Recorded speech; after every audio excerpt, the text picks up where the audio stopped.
គឺស្រីប្រិយមិត្តអ្នកគ្នាខានជួបគ្នាយូរខ្លាំងមែនតើថ្ងៃនេះគឺមានអ្វីចង់ surprise ទៅកាន់អ្នកគ្នានោះគឺ Tesla Cybertruck ដែលនៅពីក្រោយខ្ញុំនេះ cool ខ្លាំងមែនតើគឺជាឡានដែលប៉ងយូរហើយជាមួយនឹងការបើកបរក៏ដូចជាចង់បានដោយផ្ទាល់ប៉ុន្តែបញ្ជាក់ដល់ដោយសារខ្ញុំគឺអត់មានតម្រូវការជាមួយនឹង truck តែនៅពេលនេះគឺតម្លៃក៏ល្អលក្ខខណ្ឌបង់ក៏ប្រសើរគឺជាឡានមួយដែលមានភាពតាក់ទាញខ្លាំងហើយមនុស្សក៏ស្អប់វាខ្លាំងផងដែរអញ្ចឹងគឺមានអាស្រ័យច្រើនហើយក៏មានអ្នកស្អប់ច្រើនផងដែរជាមួយនឹង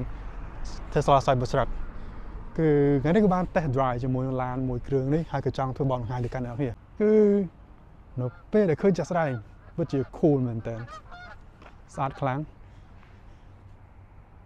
ឡានគឺទឹកចង់នៅខាងក្រៅគឺសិតតែដីឬសារតែមួយថ្ងៃគឺមាន snow មួយផងគឺរៀងកក្រិចបន្តិចប៉ុន្តែគឺ shape pretty cool អ្នកខ្លះគឺគិតថាវាគឺជាទូទឹកកកដែលមានកង់ប៉ុន្តែដល់ពេលដែលឃើញចាក់ស្ដែងនៅពេលដែលបើកចាក់ស្ដែងគឺអារម្មណ៍គឺប្លែកខ្លាំងមែនតើកង់នេះគឺ30 អ៊ីនជាងហើយដូច35 អ៊ីន Tiger ពិតជាធំហើយផ្នែកខាងក្រោយនេះគឺ manufacturer ផ្លាកលេខអញ្ចឹងគឺមិនមែនជារបស់ឯកជនទេគឺជារបស់ក្រុមហ៊ុនកាមេរ៉ាផ្នែកខាងក្រោយហើយនឹង tunnel cover អូខេហើយបើកមើលថាមានអីខ្លាំងក្នុងហ្នឹងតែជាមួយនឹងភ្លើងបាអ្នកខ្លះគឺមើលឃើញថាឡានគឺតូចប៉ុន្តែអត់ទេ truck bed គឺធំដូចជា 6x4 ធំខ្លាំងមែនតើអញ្ចឹងគឺជាឡានដែលមាន truck bed គឺលក្ខណៈជាប្រភេទ full size pickup truck ទីងអូខេតោះមើលមកជុំហើយយើងនឹងតេស្តបើកទាំងអស់គ្នា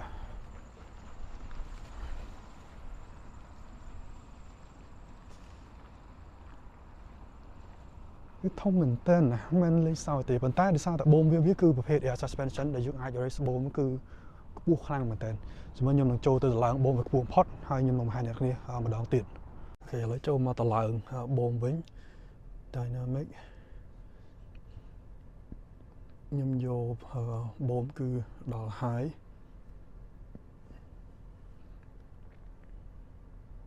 អូខេឥឡូវគឺបូមកំពុងតែ raise ឡើងហើយបើយើងអាច extract កាន់តែខ្ពស់ទៀតខ្ញុំនឹង check នៅក្នុង setting បន្ថែមទៀតគេគឺ off road mode confirm អញ្ចឹងឡានគឺនឹងតឡើងបូមកាន់តែខ្ពស់អូខេឥឡូវគឺខ្ញុំកំណត់បូមឲ្យដល់ខ្ពស់ខ្លាំងបំផុតតែម្ដងគឺ extract mode ហើយយើងនឹងទៅមើលទាំងអស់គ្នាពេលដែលខ្ញុំចូលមកវិញគឺខ្ញុំងាយស្រួលក្នុងការចូលមកទេអូខេចាំពេលដែលចេញទៅវិញគឺមើលកម្ពស់របស់ឡានខ្ញុំដាក់ជាងដល់ទេខ្ញុំថៃលោតគឺខ្ពស់ខ្លាំងមែនតើអូខេនេះគឺជា Cybertruck ដែលបន្ទាប់ពីតឡើងបូនដល់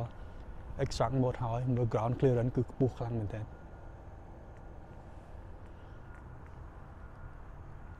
អញ្ចឹងគឺប្លែកពីអ្វីដែលនៅពេលរបបនឹងទីបំផុតហើយខ្ពស់បំផុតអញ្ចឹងគឺនៅឃើញកម្រិតកង់គឺមិនឆ្អាមក៏ដល់ទេណាគឺខ្ពស់ខ្លាំងមែនតើ pretty cool ឥឡូវគឺចូលទៅមើលក្នុងបន្តិចសិនហើយយើងនឹង test drive បើកបរថាតើវាប្លែកយ៉ាងណាជាមួយនឹងការបើកបរអូខេចូលទៅមើលខាងក្រោយសិនអូខេដោយសារតែកៅអីនេះគឺ Cybertruck មានកៅអីដែលយើងអាច flip បានបត់ចេញហើយយើងអាចដាក់អីវ៉ាន់ចូលទៅបានតែខ្ញុំមិនបើកទេខ្ពស់ខ្លាំងមែនតើអូខេគឺផ្នែកខាងក្រោយចា៎ស្បែកគឺស្អាតមែនតើវាមិនមែនជាប្រភេទស្បែកពិតប្រាកដទេជា fake leather ព្រោះឥឡូវគឺឡានភាគច្រើនគឺបដូរមកកាន់ fake leather គេអត់ប្រើជាមួយនឹងស្បែកដូចជាពីមុនទេគឺពាក់ព័ន្ធជាមួយនឹងការមិនចង់ឲ្យប្រើប្រាស់ស្បែកសុទ្ធវាប៉ះពាល់ច្រើនអូខេអេក្រង់ផ្នែកខាងក្រោយ Cyber style អញ្ចឹងគឺមិនខុសពីឡានថ្មីដូចជា SX ឬក៏ 3 អីគេគឺសិតតែមានអេក្រង់ហ្នឹងគាត់ថា style គឺខុសគ្នាអញ្ចឹងការ control គឺដូចគ្នាហើយមើលទៅមុខគឺស្រឡះឲ្យធំជាមួយនឹងកញ្ចក់ សានមែនតើមិននិយាយពីរួមវិញគឺមានបញ្ហាទេសម្រាប់យើងជាប្រជាជនអាស៊ីសូម្បីតែអ្នកដែលខ្ពស់ក៏គ្មានបញ្ហាដែលអង្គុយនឹងក្រោយដែរគឺធំទលាយពិសេសគឺ track bed ក៏ធំដែរហើយការ design គឺ cyber គឺពិតជាស្អាតជាមួយនឹង ambient light នេះនេះពណ៌ជាមួយនឹងក្រហមតែយើងអាចបដូរ customize ពណ៌បានស្បែកគឺ two tone គឺសហើយនឹងខ្មៅជាមួយនឹង Alcantara គឺមើលគឺ premium មែនតើជា truck ពិតមែនប៉ុន្តែគឺអ្នកនេះគឺគ្មានប៉ះកន្លែងណាដែលមានអារម្មណ៍ថាជាជ័រ plastic ទេគឺមានតែប្រភេទ fake leather ហើយនឹង Alcantara ដែលមើលគឺឡានគឺឃើញ premium ស្អាតប្លែកតែម្ដងជាមួយនឹងកម្ពស់នេះគឺខ្ញុំត្រូវលោតហក់ឡើងចុះមិនបានពោលវាខ្ពស់ពេកឡាននេះបើសិនជាយកទៅ off road គឺពិតជា cool ខ្លាំងមែនតើប៉ុន្តែ off road បើចង់ងាយស្រួលគឺត្រូវបន្ថែមមួយកង់ដែលមានកម្លាំងកាន់តែខ្លាំងជាងហ្នឹងហើយជាមួយឡានអគ្គិសនីគឺគួរតែបំពាក់មកជាមួយនឹងbattery ខាងក្រៅគឺអង្គុយបន្ថែមមួយហើយជាមួយនឹង solar ហ្នឹងគឺអាចធ្វើឲ្យការបើកបរគឺប្រសើរអូខេចូលមកកន្លែងផ្ទៃតកុងគឺអ្នកថាច្រឡំថាច្រេះគឺប្រភេទដៃនេះគឺមិនចេះច្រេះនោះទេប៉ុន្តែគឺវាបង្កើតច្រេះមើលទៅគឺច្រឡំថាមានច្រេះតែក៏ពិតគឺអត់មានទេអូខ្ញុំឡាចង់រួចទេដោយសារខ្ពស់ពេកខ្ញុំនឹងតម្លាក់កម្ពស់យកទៅវិញអូខេខ្ញុំដូរទៅកាន់ entry អូខេខាងក្នុងគឺគ្មានអីចម្លែកខ្លាំងបើធៀបជាមួយនឹង model 3 ឬ model Y គឺស្តៀងគ្នាតែអ្វីដែលខុសនេះគឺអេក្រង់គឺធំខ្លាំងជាមួយដៃយាកូតថ្មីហើយនេះគឺយើងមានជាមួយនឹង wireless charge 2កន្លែងសម្រាប់ទូរស័ព្ទដៃ cup holder ក៏មាន style បែប cyber ដែរហើយ compartment ក៏ធំដែរសម្រាប់ដាក់អីវ៉ាន់ជាមួយនឹង Huawei ដែលចម្លែកជាងគេគឺជាមួយនឹង windshield wiper blade នោះគឺធំខ្លាំងមែនទែនគឺជា windshield wiper ដែលធំជាងគេបំផុតនៅក្នុង production នៅពេលបច្ចុប្បន្ននេះហើយឬសារតែកញ្ចក់នេះគឺធំខ្លាំងណាស់ហើយវាស្មើ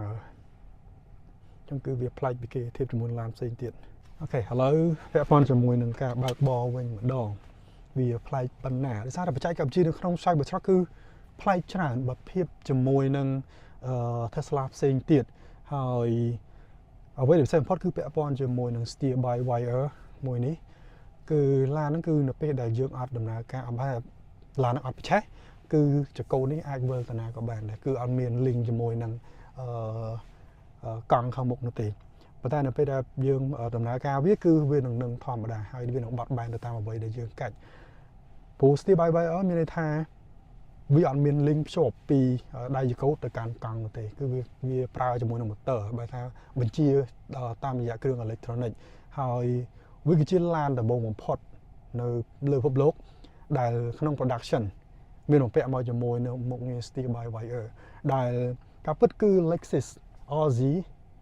ឡានអគ្គិសនីរបស់ Lexus នេះគឺបានសន្យាជាមួយនៅមុខងារមុន steer by wire ហ្នឹងគឺមុន Cybertruck ចេញមកទៅទៀតប៉ុន្តែមកទល់ពេលបច្ចុប្បន្ននេះគឺ steer by wire របស់ Lexus គឺនៅតែមិនទាន់មាននៅឡើយនេះទេអញ្ចឹងគឺ Cybertruck គឺជាឡានដែលបំពាក់នៅក្នុង production មុនគេជាមួយនឹង steer by wire ហ្នឹងអញ្ចឹងគឺចកូតអត់មានបញ្ហាទេឧទាហរណ៍នេះគេចង់បត់រ៉ាំមកជុំមកអស់ហ្មងទៅស្ដាប់គឺតែប៉ុណ្្នឹងឯងហ្នឹងគឺកប់ហើយអញ្ចឹងគឺកង់នឹងបត់ទៅស្ដាប់មកអស់ហើយសម្រាប់មកខាងឆ្វេងក៏ដូចគ្នាដែរអញ្ចឹងនេះគឺជាគុណសម្បត្តិពិសេសរបស់បច្ចេកវិទ្យា steer by wire ដែលមាននៅក្នុង Cybertruck ដែលពី turn radius ពីមួយទៅមួយគឺអត់ចាំបាច់មកជុំកន្លះដូចជាឡានយើងធម្មតាទេគឺតែកន្លះជុំទេហើយមកខាងនេះវិញក៏តែកន្លះជុំដែរអញ្ចឹងគឺវាប្រសើរខ្លាំងមែនទែនហើយអ្វីពិសេសមួយទៀតគឺកង់ក្រោយរបស់ Cybertruck ក៏កាច់ដូចគ្នាដែរយើងហៅថា rear wheel steering ហ្នឹងអញ្ចឹងនៅពេលដែលកង់មុខត្រូវការបត់ខ្លាំងគឺកង់ក្រោយក៏ turn ដូចគ្នាដែរអញ្ចឹងវាជួយឲ្យកម្រិតនៃការបត់ហ្នឹងគឺតូចដែលឡានទំហំដល់ប៉ុណ្ណឹងតែជាមួយនឹង turning radius គឺប្រហែលជាមួយនឹង Tesla Model S គឺ cool ខ្លាំងមែនជាមួយនឹងបច្ចេកវិទ្យាហ្នឹងហើយអ្វីដែលពិសេសមួយទៀតជាមួយនឹង Cybertruck គឺវាបំពាក់មកជាមួយនឹងប្រភេទ800V battery architecture ដែលជាបច្ចេកវិទ្យាដែលជួយឲ្យឡានគឺសាកថ្មលឿនជាងប្រភេទ 400V ធម្មតាគាត់ថាជាទៅគឺឡានស៊េរីក្រោយៗរបស់ក្រុមហ៊ុនផ្សេង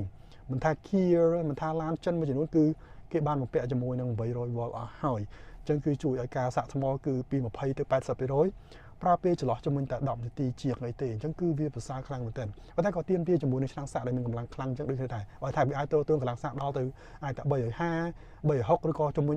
370គីឡូវ៉ាត់អញ្ចឹងគឺធ្វើឲ្យល្បឿនការសាកគឺវាលឿនខ្លាំងសម្រាប់ខ្ញុំការសាកល្បឿនភិកខ្លាំងដល់ទៅ350ឬក៏360គីឡូវ៉ាត់គឺវាអត់សូវសំខាន់ទេអ្វីដែលសំខាន់គឺ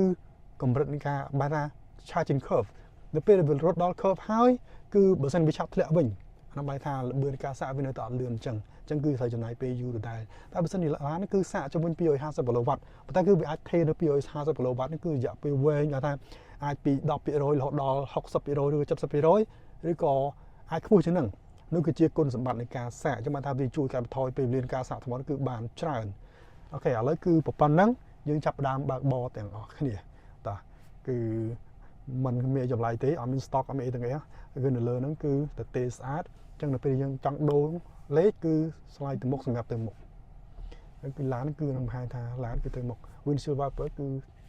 ចាប់ដើមធ្វើការវ៉ាវដល់ពេលបត់វិញគឺគេឃើញហ្នឹង response ខ្លាំងមែនតើជាមួយនឹង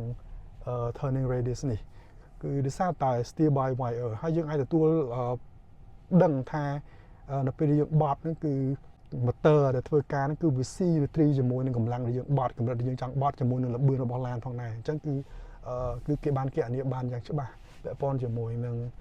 កម្រិតនៃការ turn ហ្នឹងចំពោះការអង្គុយនៅក្នុងវិញទៀតក៏ប្លែកផងដែរគឺបត់ផ្សែតប្លែកគឺពាក់ព័ន្ធជាមួយ dash នៅខាងមុខគឺវាវែងជាធម្មតាគឺកញ្ចក់គឺនៅខាងមុខនេះឯងតែនេះគឺ2ដងបានត្រឡប់កញ្ចក់ដោយសារតែវាគឺ cover ចិត្តឈឹងតែម្ដងអញ្ចឹងគឺវាខុសពី Tesla ដទៃទៀតធ្វើឲ្យមានអារម្មណ៍ថាចំមោះរបស់ឡានហ្នឹងគឺវាវែងដែលធ្វើឲ្យ front visibility គឺរៀងអត់ស្អីច្បាស់ទេប៉ុន្តែបើសិនជាចង់ឃើញជាមួយខាងមុខច្បាស់ដូចទៅនឹងឡានដែលតូចៗគឺនេះឯងនេះគឺ front camera អញ្ចឹងគឺអ្នកគេអាចមើលឃើញនៅពេលដែលបត់អញ្ចឹងគឺខាងមុខមានអ្វីមានឧបសគ្គឬក៏អីគឺយើងអាចមើលឃើញទាំងអស់នៅលើហ្នឹងអញ្ចឹងគឺរឿងថាcurve នៅខាងមុខហ្នឹងគឺมันអាចទៅរួចដោយសារកាមេរ៉ាគឺមើលឃើញច្បាស់ហើយបើចង់បដូរកាមេរ៉ាក្រោយវិញគឺ slide មកសំទោសគឺអូខេនេះគឺកាមេរ៉ាក្រោយនៅពេលយើង slide ទៅលើនេះគឺផ្នែកក្រោយរបស់កាមេរ៉ាឡានវិញអញ្ចឹងនៅពេលដែលបត់យើងអាចឃើញជាមួយនឹងកង់ក្រោយគឺបដូរបើថាវា turn តាមយើងផងដែរអញ្ចឹងគឺប្លែក cool ប៉ុន្តែគឺខ្ញុំមានអារម្មណ៍ថាឡាននឹងគឺធ្ងន់នៅពេលដែលខ្ញុំបើកគឺវាប្លែកពីអ្វីដែលខ្ញុំធ្លាប់តេស្តជាមួយនឹងTesla ដទៃទៀត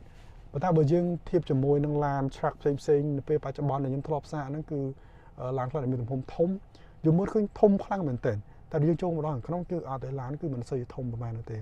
បើថាឡានគឺ full size វាមិនមែនដូចទៅនឹងប្រភេទ Tacoma ឬក៏ប្រភេទ Honda ប្រភេទ Honda Pilot តាមខ្ញុំចាំគឺវាប្រភេទ mid size វាយ៉ាងតូចវាដូចជាຂະຫນាតគឺប្រហែលជាមួយនឹង Toyota Tundra តាមខ្ញុំចាំបានគឺទំហំ truck bed វាគឺប្រហែលគ្នា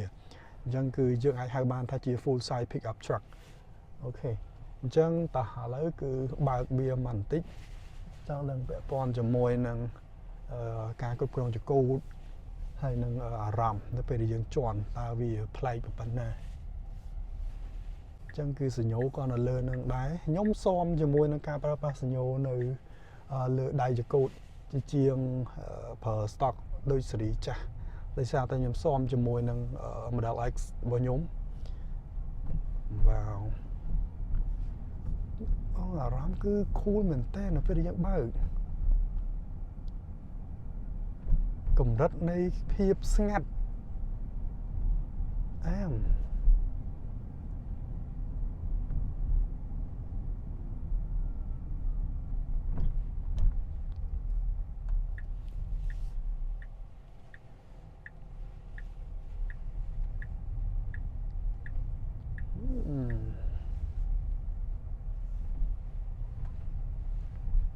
ការបត់ក៏ដូចគ្នាដែរគឺពិតជា smooth ពិតជាមែនតើខ្ញុំមិនដឹងថាគួរតែនិយាយថាម៉េចគាត់ថាអារម្មណ៍ដែលប្លែកពីឡានរបស់យើងដទៃហើយខ្ញុំអារម្មណ៍ដល់ឡានគឺវាធ្ងន់វាធំប៉ុន្តែការគ្រប់គ្រងគឺងាយស្រួលមែនតើអូខេអញ្ចឹងគឺថ្ងៃនេះគឺមានតែប៉ុណ្្នឹងទេសម្រាប់ចែកជូនទៅកាន់អ្នកទាំងអស់គ្នាជាមួយនឹង Tesla Cybertruck មួយគ្រឿងនេះតើអ្នកនេះយល់យ៉ាងណាតើយល់ថាវាគឺជា ឡានដែលស្តៀងជាមួយនឹងធុងសម្រាមឬក៏ឡានដែលស្តៀងជាមួយនឹងទូទឹកកកឬក៏យល់យ៉ាងណាអាចជួយ comment ប្រាប់ខ្ញុំនៅក្រោមវីដេអូនេះផងហើយយើងនឹងជួបគ្នានៅវីដេអូក្រោយទៀតសូមអរគុណ